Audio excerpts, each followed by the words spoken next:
So feedback is, I've always said, it's the breakfast of champions. You gotta get feedback.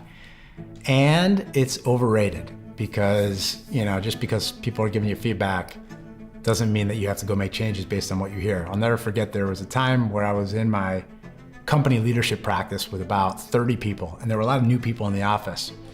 And I used to hijack my leadership practice with where I wanted to go today. And that was the cool thing about our leadership practice, you could do that. And our builder would come in and he'd know where he wanted to take us. But if someone had a better place, we'd go there. So I took 2 chairs and I put the 2 chairs in the middle of the room, and I told my builder to come sit down. And I asked him to hit me with some feedback that will make me better. And I knew he was gonna give me something good. And I had a lot of trust in my coach, and I knew that it would come from a good place.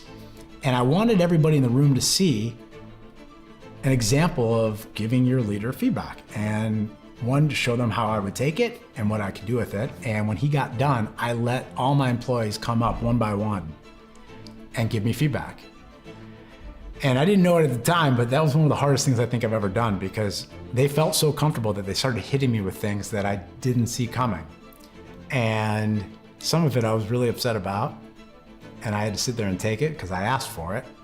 And that's an important thing for any leader. When you ask for feedback, keep your mouth shut, because if you respond and do what we call a triple D is when you defend, you deny, and you destroy whatever it is that's being said. And I was good at it. I was a master triple D'er, and it was not a good trait to have as a leader.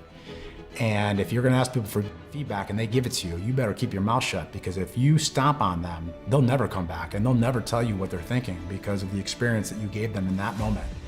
So when I heard people giving me some feedback that I didn't agree with, I knew wasn't even true, I had to sit there and I took it, and again, I didn't do anything with that. And some of the feedback I got, I did take action. Some of it I followed up to understand a little bit better, to make sure I understood what was being said. But it certainly opened up my eyes to a lot of things that I would not have known or been aware of that were going on. And looking back, I'm sure glad I asked, because it's stuff that I wanted to know.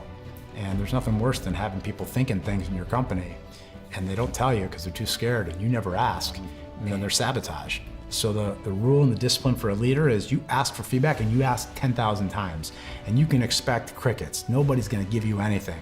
If they don't trust you, don't expect anything, but you keep asking, and you keep asking, and you make that your discipline. Eventually, they're gonna see that you are asking because you genuinely wanna know, and they're gonna let it out one day, and they're gonna hit you. And when they do, again, keep your mouth shut, because you got what you asked for. It may not be what you wanted to hear, but you got what you asked for, and that's a big breakthrough if you don't triple D them, and you just take it in and you process it, and then you think about what's being said, and you can either circle back later to talk about it, but don't respond in the moment. So feedback is good and overrated, but you got to make sure you're building the discipline to ask for it, and be careful about giving it in the same way that you have to be careful about when you respond when people give it to you.